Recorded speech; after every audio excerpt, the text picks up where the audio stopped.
สบายดีพี่น้องเมื่อนี้โซเกตได้มีโอกาสสิไปเฮ็ดโรงทานกับหมู่พี่น้องก็เลยมาหนึ่งลูกศิษย์แต่ละคนกะแล้วแต่แห้งศรัทธาพี่น้องบางคนกะ2 ถุงบางคนกะ5 ถุงก็มีนะพี่น้องแต่ว่าโซเกต3 ถุงกำลังหนึ่งพี่น้องตัวนี้สุกแล้วลูกศิษย์แต่ละหน่วยโซเกตสิทาเถิงแล้วก็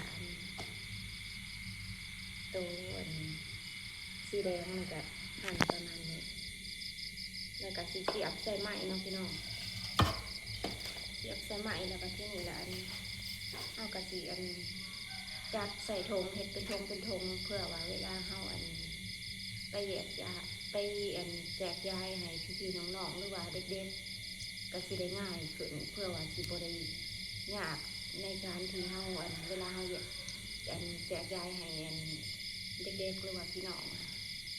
กำลังหนึ่งอยู่ต้องกระหนึ่งซุปไปหม้อหนึ่งแล้วก็หม้อนี่กำลังหนึ่งแล้วก็อีกหม้อที่3ยังบ่ทันซุปตัวนี้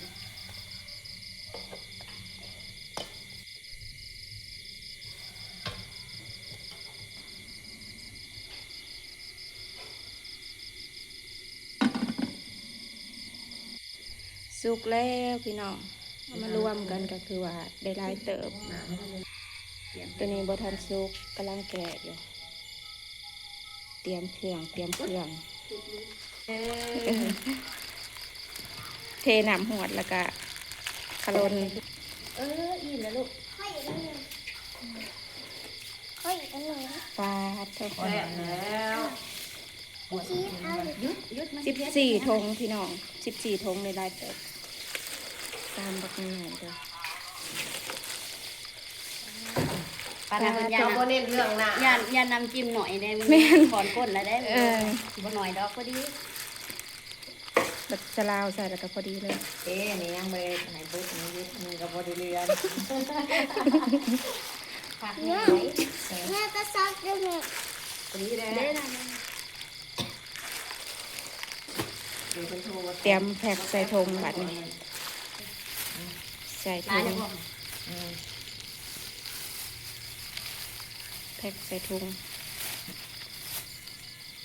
ทำมันร้ายเลยตอกกันเด้อนี่แหละ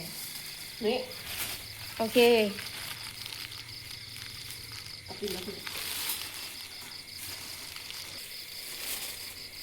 อย่าเลือดอกปริมาณกับอันตีๆกันเลยปริมาณนะสิโพใส่ก็ดีชำนาญเอาในมือ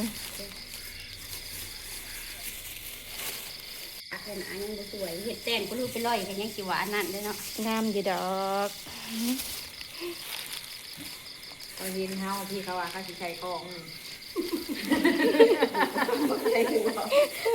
ขายเบิดไว้เนี่ยเรามีของดีได้ประคำแพงจินตกเนาะเฮากันกันบ่เว้าก็บ่ได้หัวอันเปิดแล้วพี่น้องกินข้าวกับซ้ำได้2 เข่งเลยอิ่มบุญเลยบริการเลยเอาบุญนำกันเด้อพี่น้องหลังจากที่เราแพ็คใส่ถุงแล้วก็สิได้หลายเติบพี่น้องเตรียมเสียลงไปวัดบัดนี้จะพาลงทานเด้อพี่น้อง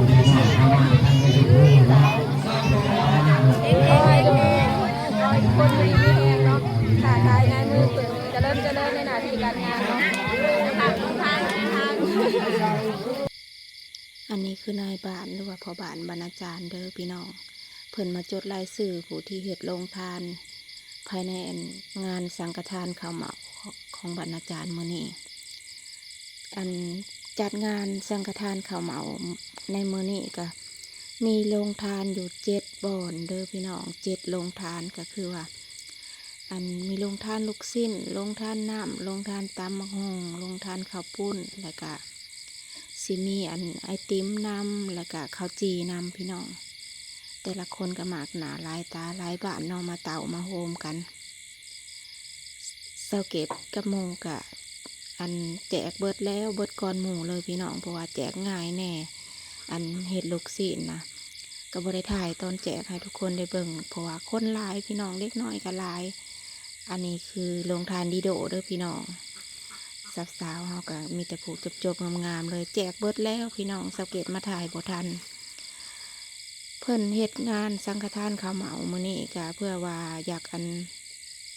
หีบโฮมเงินกันมาสร้างศาลาวัดของบรรณาจารย์ใหญ่โตมโหฬารแห่งพี่น้องเพราะว่ายังบ่ทันได้แล้วเถื่อเนาะสร้างมา3-4 ปีแล้วก็อาศัยแห่งปัจจัยศรัทธาจากออกตนญาติโยมหรือว่าพี่น้องแต่ละหม่องแต่ละทีมาอันถวายเนาะพี่น้องตกท้ายโดยตำบักหุ่งเสาเกตกับหมูพากันกินตำบักหุ่งก็ยังบ่เบิดจักเถื่อพี่น้องเพราะว่าหลายแห่ง